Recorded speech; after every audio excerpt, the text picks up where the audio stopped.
Hello, welcome to my get ready with me. আজ কিন্তু আমি যাচ্ছি একটা ডেটে, আর সেই জন্যই আমি একটু পিঙ্ক বেবি সেজে রেডি হচ্ছি।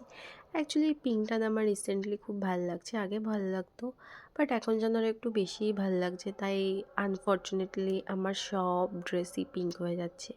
তো ঠিক আছে, পিঙ্ক পরলে আমাকে বেশ ভালোও লাগে। আর এই পিঙ্ক শার্টটা আমি নিয়েছিলাম অ্যাকচুয়ালি অফিস ওয়্যারের জন্য, বাট এটা দেখলাম ক্যাজুয়াল ওয়্যারেই বেশি মানাচ্ছে, ওই জন্য ভাবলাম এটা পরে ডেটেই চলে যায়, পরে অফিসে পরে নেবো। আর জুডিওর এই হাইড্রেটিং রিফ্রেশিং মিস্টটা কে কে ইউজ করেছো অবশ্যই জানিও, কিন্তু আমার কিন্তু এটা বেশ ভালো লাগে, বেশ রিফ্রেশিং একটা ভাইব দেয়। আর আমি তো পাখির মতন সারাক্ষণ ছটপট করতে থাকি, তাই কানে আজকে একটা কিউট উইংস পরেছিলাম। বাই দ্য ওয়ে, আজ কিন্তু আমি অনেক দিন পর এভাবে সেজেগুজে ঘুরতে বেরোচ্ছি, ওই জন্য একটু ওভার এক্সাইটেড ছিলাম।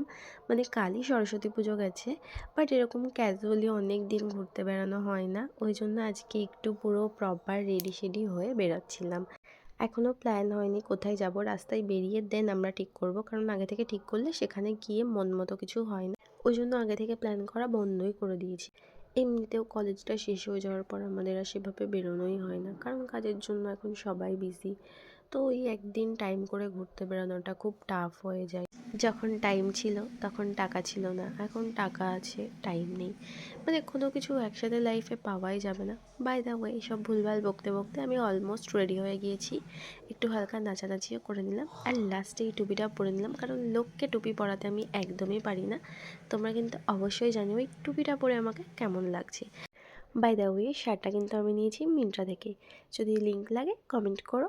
আর টুপিটা আমি নিয়েছি রাস্তার পাশের থেকে, তো ওটার কোনো লিঙ্ক নেই। তাহলে চলো আসি আজকের মতন, টাটা।